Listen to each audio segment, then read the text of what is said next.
by Yvonne Olsen Jacobson, and she's the author of Passing Farms, Enduring Values. And when I wrote the book on the history of Sunnyvale, she was a huge help to me, very generous. And so when I was starting to do research on the Orchard Park, it was natural for me to call Yvonne and ask her, who should I talk to? And again, I was interested in maybe the former owners of this land, this orchard, what happened here, and this was cherry country, above all cherry country, and the cherry growers so proud of their product. And so Yvonne Jacobson was hugely supportive of me and helpful to me. So this is the other thing about Yvonne. She studied, learned, and knew, not just from experience as growing up as a farmer's daughter, but she studied water use in the valley here, and she explained to me there was no irrigation in this valley before the turn of the 20th century. And that as more orchards were planted and more land turned to farming, because before orchards it was wheat, the farmers had to dig wells deeper, deeper, deeper, deeper. Her own father dug a well to 700 feet. And you know, when we're hearing the stories about water now in Central Valley, the way the wells are digging and lowering the water table, her words come back to me from 20 years ago. She also cautioned me that there's a lot of other kind of farmers besides cherry growers. Don't forget the truck farmers, the flower growers, the people that grew vegetables. There were a lot of other kind of farmers besides orchardists here. And then she explained women in the farm family, that women ran the fruit stand. And of course, if you know much about Sunnyvale history, you know that Mrs. Olsen ran the cherry stand for upwards of 50 years.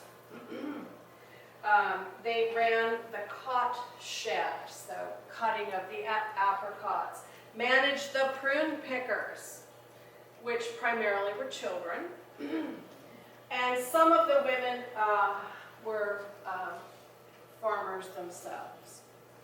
So Yvonne recommended that I call her friend Audrey Butcher. And so actually here's Yvonne at the California History Center, and here's Yvonne, and right back here is Audrey Butcher.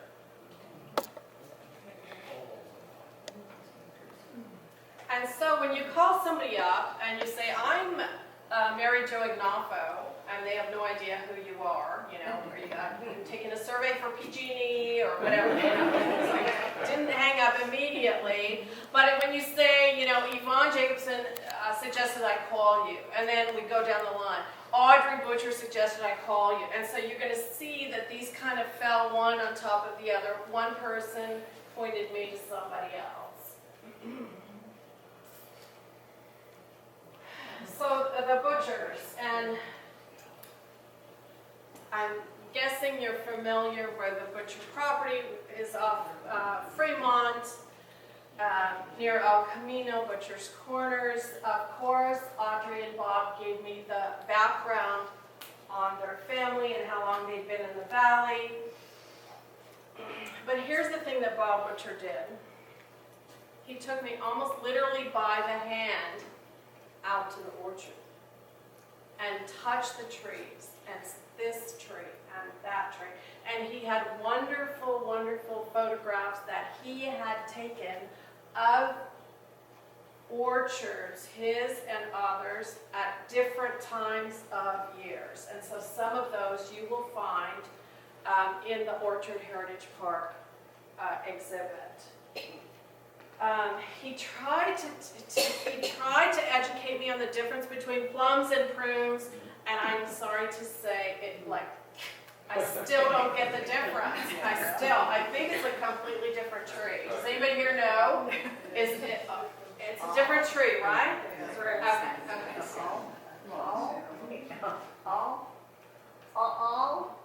All prunes are plums, but not plums are prunes. Correct. It's like all animals or horses, but not all horses are animals. You make it sound so simple, and I have such a hard time with that.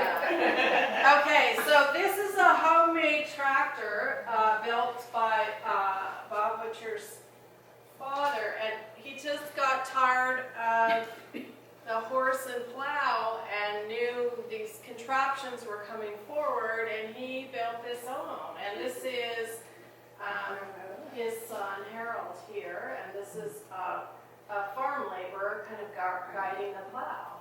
And he, for my mind, looks really dressed up there. Of course, I'm urban, I'm not agriculture. Okay, so here's the thing about the Butchers is I went back to the Butcher's house a couple times over the years, and always they would give me that hands-on education. And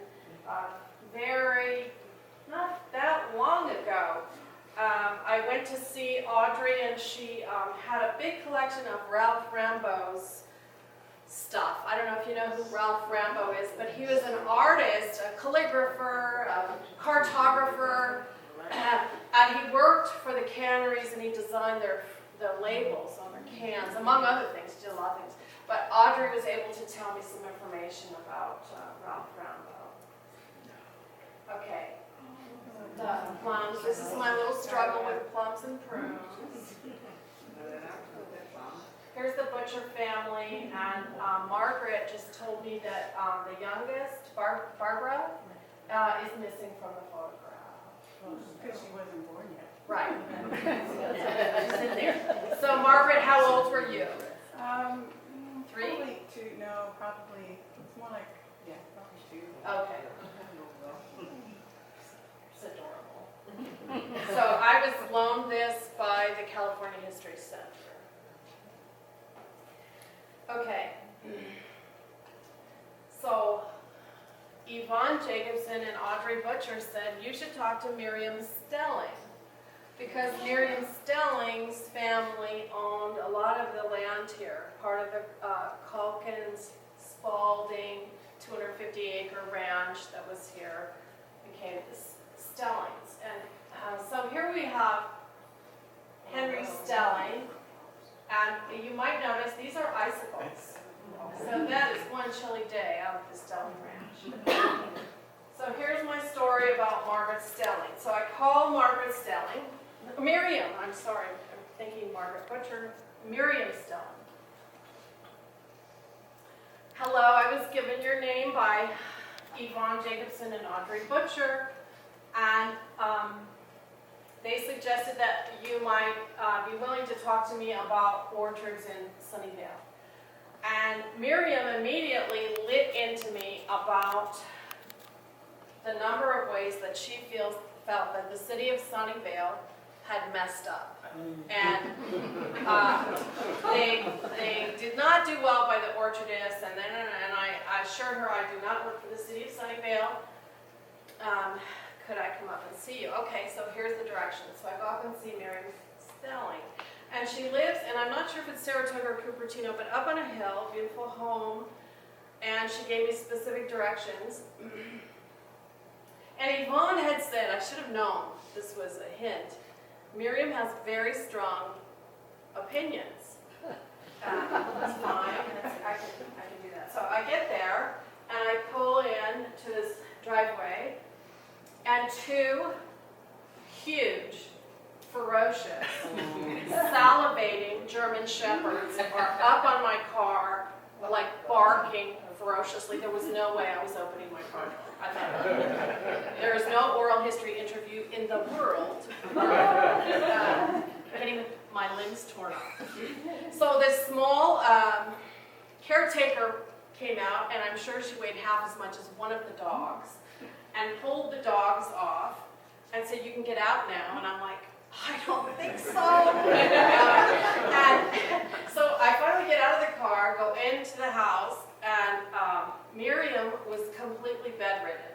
And she still allowed me to come up. And her hair was beautifully taken care of. She had beautiful fingernails, and she was in a kind of a satiny robe, but completely bedridden. And I sat on the edge of her bed, next to her commode, with 2 German shepherds circling my shoulder. So I was not at my best. I was, and she goes, they wouldn't hurt a flea. I'm thinking they would hurt a flea. I just have to flinch and I'm dead.